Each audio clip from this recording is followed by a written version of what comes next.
And now on BBC1, Blue Peter.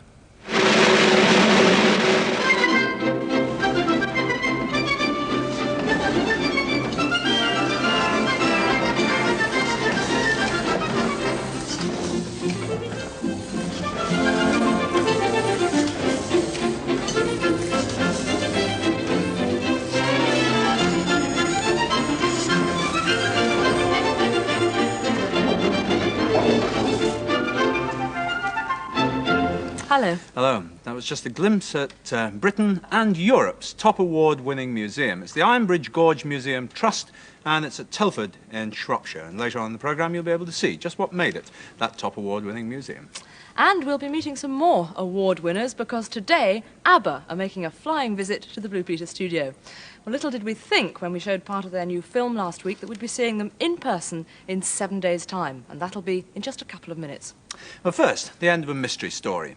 If you watched the Leeds-Halifax Rugby League Cup tie last Saturday and Blue Peter last Monday, then you'll have seen the four-legged player in the black and white strip, the collie dog, which found instant fame when commentator Eddie Waring gave him just as many mentions as the two-legged players. Never gone in front, always behind, and then has a little run as soon as it kicks. Quiet, not bothered, ready to run. Doesn't run until he takes the kick. And he starts to run. He's going to be offside, and he kicks.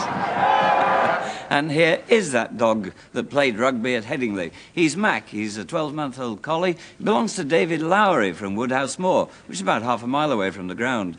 Well, last Saturday, David came home. He let Mac out for a quick run, went in, had his dinner, and then after dinner he decided to watch the match on the telly. So he switched it on, and lo and behold, who should he see but his little friend here, Mac.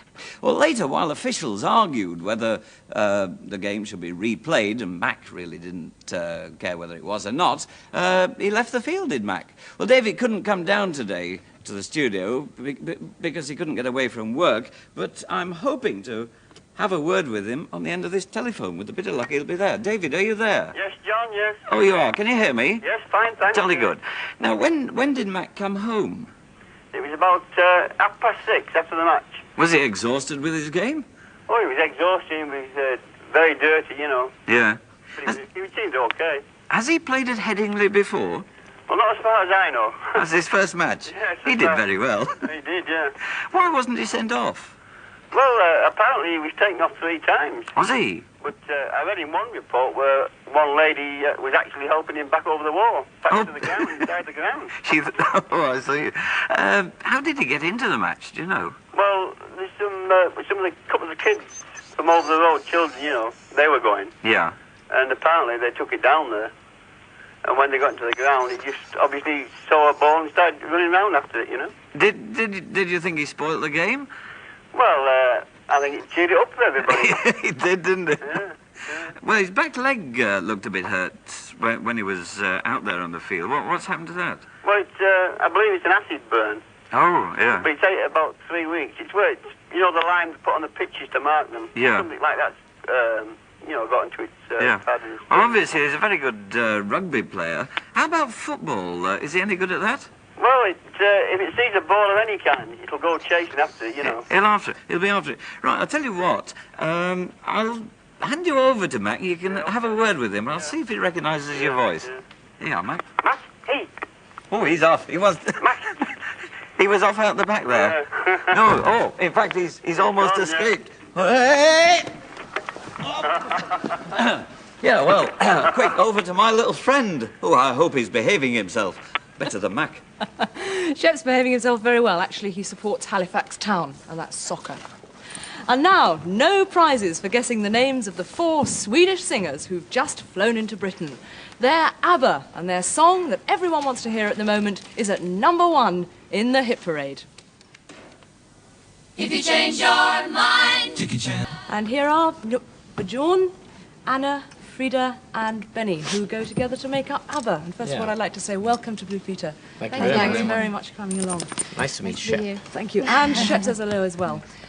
John, once you'd had the big success with Waterloo in 1974, obviously everybody in Great Britain knew who ABBA was, but were you formed as a group before that? Yes, we made the first record in '71. and we were working off and on as a group from that time. Where did you all first meet? Is it a long story? It's a long story. At first I met Björn and Frida met Benny. And then we got together later. And joined up as a foursome? Yes. But we met as friends, you know. Yeah, not as musicians, no. as friends first? Yeah. Yes. Anna, you and Frida always look absolutely beautiful. You wear lovely clothes on stage and off, if I may say so. Do you design them yourself? No, we have a designer who designs it for us. Do you have a favourite outfit? Yes. Personally, I like to have jeans and pullover. Casual. And how about you, Yes. Frida? I like about the same stuff, yes. Casual as well. Yes. Benny, when you're on stage, you always have a very big backing band with you. Do you take them everywhere when you're on tour? No, we don't. When we're touring, we do, but we don't tour very often because of that. We're so many people, you know, on the road. It's a tough job to keep it all together. Yeah. Talking about touring, you think you're doing a concert tour of Britain? Not in '78, that we know.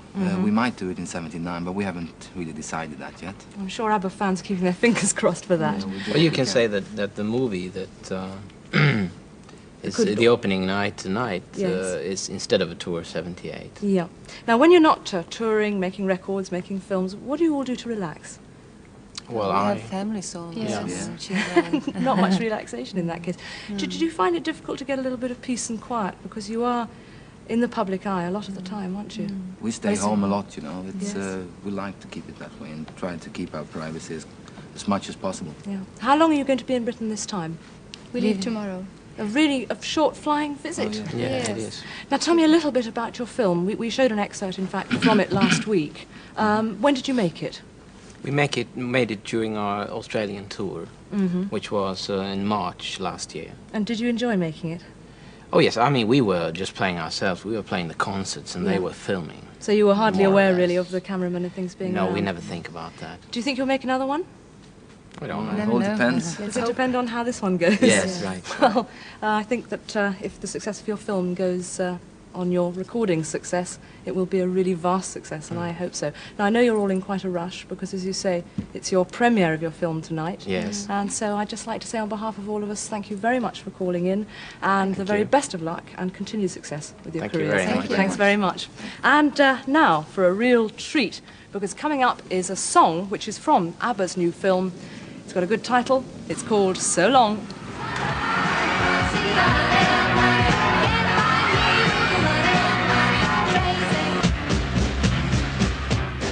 D-E-S-I-C... Oh, sorry, I wasn't really watching that. You see, I've got 100 lines of spelling what is it? 1-S-I-C-C-A-T-E-D. Thanks, Shep, I know you know how to spell it. Because apparently when we're doing the St. Valentine... Yes, I know, yes, I got it wrong. When we're doing the St. Valentine's cake caption the other day, we spelt it wrong. We spelt it double S with one C, but in actual fact, it is spelt with one S and two C's. And I have got a pile of letters here to prove it. There's some beautiful writing on this first one. Have a look at this.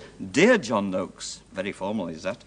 Your Valentine's Day's cake was delicious, but desiccated coconut is not spelt desiccated. Yours sincerely, Margaret and Catherine Jenkins. Come on, Johnny. I don't think you should take all the blame for that. Why? Well, did you prepare this yourself? No. Caption? No, I read it. So Billy Baxter, I think, prepared this. So really, she should be doing the lines. Why not? She could answer these letters straight after the programme. Right, for making you do that in front of the car, I think you should give her an extra 50 and she can do them after the programme. Lovely. Oh, great. Oh, yes. Congratulations to Ironbridge on that latest award. It's certainly no mean achievement to be voted top museum in the whole of Europe, and it really is worth a visit if you're in Shropshire. Now, you may remember that for the past 2.5 years, our Blue Peter programmes have been shown in Germany. It's been shown by the British Forces Broadcasting Service. They show a great many British television programmes to the British soldiers and their wives and families who are stationed in North Germany. They even have their very own Radio Times. This is a copy from 1975. The picture on the front shows the occasion when Princess Anne visited Blue Peter, and if you look inside at all the programmes for the different days, you'll see that just like us, they see Blue Peter on Mondays and also on Thursdays. But unlike us, they see Blue Peter 1 week later. However, this fact hasn't prevented the British soldiers' families from helping us with our keynote appeal. They've collected a mammoth 470 pounds of old cars and keys, and on Monday evening the RAF flew those to Britain, then the Army took over and they're driving them in right now. And carrying the keys here is the Army's latest reconnaissance vehicle, the Fox. And manning it today are Territorial Army volunteers of C Squadron, the Royal Yeomanry. And straight after the programme, we'll be getting the keys and cars delivered to our collecting depot. Well, Officer Cadet Martin is in charge of the keys and cars. Thank you, all three of you, very much for delivering them. Can you tell me who it was who collected them all? Yes, the children of some 15 British Forces schools and kindergartens and 5 army bases. Oh, that's a lot. Do you mind if we open one of these Yes, boxes? please So just have a quick look. Right. Oh, so good, good. isn't it? Full of old cars. This one, keys in some of the others. But on the label on the front here, I see that this weighs 94 pounds, so it's obviously going to be very valuable for our keynote appeal. I should leave that open, John. They probably won't fall out. Then again, they might. In fact, they almost certainly will. Well, I'd like to say thanks very much to you for bringing them here. Thanks to the RAF for flying them out. And, of course, thank you very much to all the viewers in Germany who helped with our keynote appeal. And very much indeed. And, of course, by popular request, and we have many requests for this, is the address of our keynote appeal depot. This is it here. It's Blue Peter, keynote appeal, 218 Lambeth Road, London SE1 7JZ. I'll repeat that very slowly, because a lot of people actually haven't requested this. Blue Peter, keynote appeal, 218 Lambeth Road, London SE1 7JZ. And my voice has just lasted out for that, hasn't it? Well done. Not sounding too good. Oh, and also don't forget that marvellous offer of free delivery from Roadline is open until the end of this month. Well, we're going to be back on Monday, and I shall be taking Blue Peter cameras along to see what Lucy Marthen, that's the John Craven's Newsround reporter, does in her spare time. And I bet you can't guess what it is.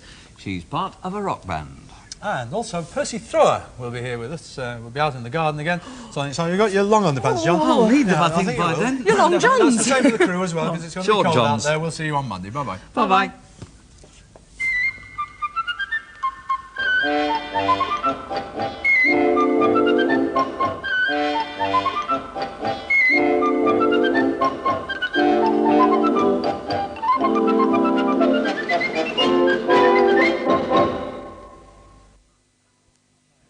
At 4:55 tomorrow, Crackerjack. Ed Stewart introduces more games, songs and fun with special guests Darts. That's Crackerjack tomorrow afternoon. Now on BBC1, some disastrous do-it-yourself for Paddington.